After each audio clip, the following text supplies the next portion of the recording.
गुरु प्यारी साध संगत जी, राधा स्वामी, सत श्री अकाल, नमस्कार।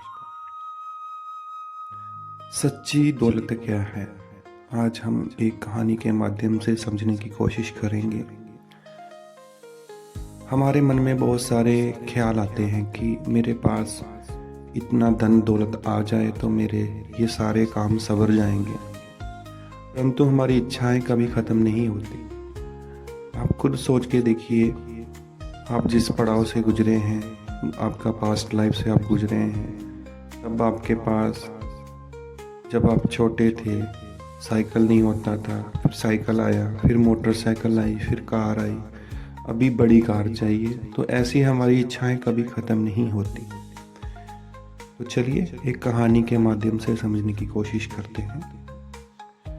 एक समय की बात है, एक गांव में एक बहुत गरीब आदमी रहता था। खेती बाड़ी वो करते थे, छोटा सा उनका खेत था, वहीं पे वो मेहनत करके वहीं से वो गुजारा करते थे। तो उसके मन में बहुत सारे ख्याल आते थे कि मेरे पास इतनी धन दौलत होती, इतना पैसा होता तो मैं ये कर सकता था, मैं खुश रह सकता था।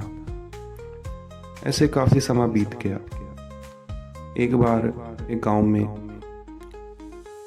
कोई संत आए, वो वहाँ पे गया। उसकी उनसे बातचीत हुई और उसने पूछा कि मुझे इतनी दौलत चाहिए, इतना धन चाहिए, इसके लिए मैं क्या करूं? इतना पैसा मेरे पास होगा तो मेरे ये काम सवर जाएंगे, मेरा जीवन धन्य हो जाएगा, मैं खुश हो जाऊंगा। ये सारी बातें उसने उनसे की, गुरुजी से की। तो गुरुजी ने समझाया उसको, ठीक है, तुम्हें पैसों की ज़रूरत है, अभी तुम्हारे मन में लालसा है कि मुझे इतना धन दौलत मिल जाए।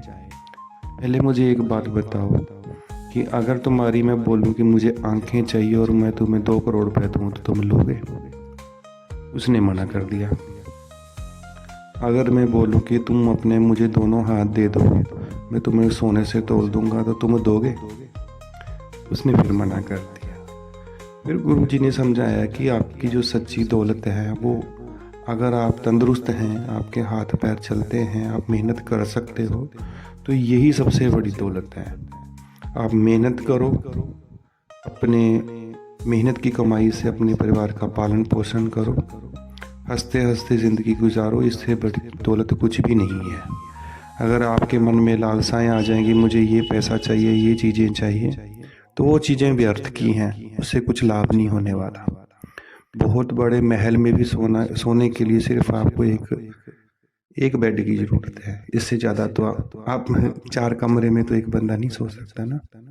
तो वही है, अपना जो छोटा सा घर है, छोटा सा परिवार है, उसके लिए मेहनत करो, हंसते हंसते ज़िंदगी गुजारो, भगवान का नाम लो।